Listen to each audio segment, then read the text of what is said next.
కీర్తన 46:1 దేవుడు మనకు ఆశ్రయమును దుర్గమునై ఉన్నాడు. ఆపత్కాలములో ఆయన నమ్ముకొనదగిన సహాయకుడు. 107వ కీర్తన 19-20 ఆపత్కాలంలో వారు దేవునికి మొరపెట్టగా ఆయన వారిని విడిపించెను. వారు పడిన గుంటల నుండి వారిని బయటికి లాగి అద్భుతరీతిగా వారిని విడిపించి బాగు చేశాడు. మార్క్స్వాత 10:47 గుడ్డి వ్యక్తి మొరపెడతాడు భర్తమై, దావీదు కుమారుడా, నాపై కరుణించుము, నన్ను స్వస్థపరచుము, నేను ఆపదలో ఉన్నాను, నన్ను ఆదుకోమని కేకలు వేసి ప్రార్థిస్తుంటే చుట్టూ ఉన్నవారంటారు, ఎందుకలా నోరు పారేసుకుంటావు, ఎందుకలా కేకలేసి ప్రార్థన చేస్తావు, నీ ప్రార్థన ఆపు. యేసుప్రభువు నీకు చాలా దూరంగా వెళ్ళిపోయారు, నీ ప్రార్థనకి వినబడదు.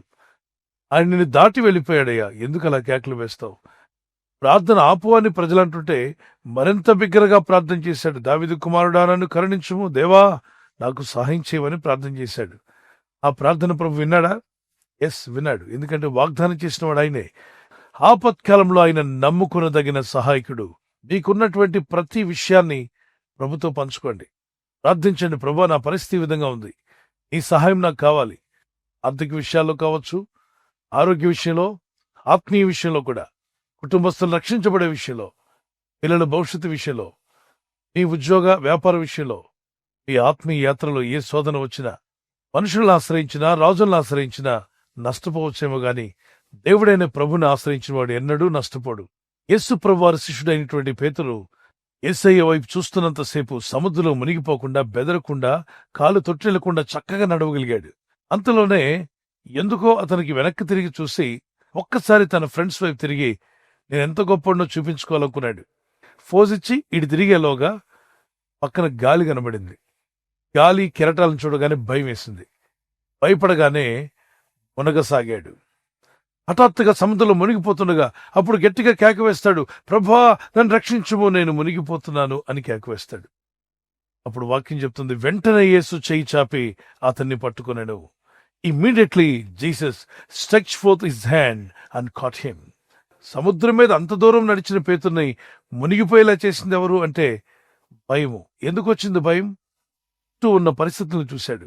లోకం వైపు పెట్టినప్పుడు, పరిస్థితుల మీద పెట్టినప్పుడు మీకున్న పరిస్థితులు మిమ్మల్ని భయపెడతాయి. యేసయ్య మీద దృష్టి నిలిపినంతసేపు ఎక్కడ లేని ధైర్యము, కాన్ఫిడెన్స్, విశ్వాసం పెరిగిపోతూ ఉంటుంది. కానీ ఒక్కసారి యేసయ్య మీద నుండి దృష్టి తీసి మీ చుట్టూ ఉన్న పరిస్థితుల పైన, మీకున్న ఆర్థిక ఇబ్బందుల మీద, మీరు ఎదుర్కొంటున్న వ్యాధి, రోగ బలహీనతల మీద పెట్టినప్పుడు భయము, ఆందోళన, కృంగుబాటు ఎదురైనప్పుడు వెంటనే మీకున్న విశ్వాసం ఆవిరైపోతుంది. అనేక మంది విశ్వాసం కోల్పోవడం కారణం ఇదే. విశ్వాసమును కర్తయు దాన్ని కొనసాగించువాడని యేసు వైపు చూచుచూ మనం ముందుకు వెళ్ళాలి.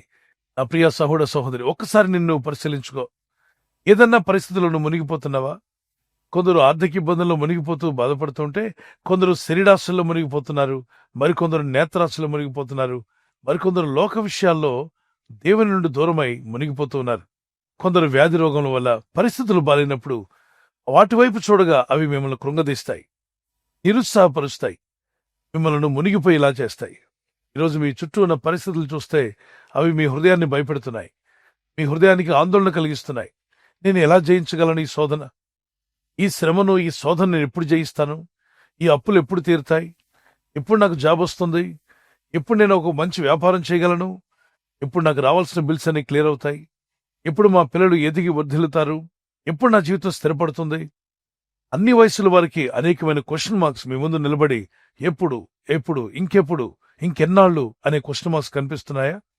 అయితే ఖచ్చితంగా వాటి వైపు మీరు చూసే కొలది నిరుత్సాహపడతారు. పరిస్థితుల వైపు చూస్తున్నప్పుడు అవి మిమ్మల్ని కృంగదీస్తాయి. అయితే మీరు చూడాల్సిందే, విశ్వాసను కర్తయు దాన్ని కొనసాగించువాడని యేసు వైపు చూడండి, మొరపెట్టండి. యేసునందు విశ్వాసం ఉంచి ప్రార్థన చేయండి. ప్రార్థన చేసుకుందాం.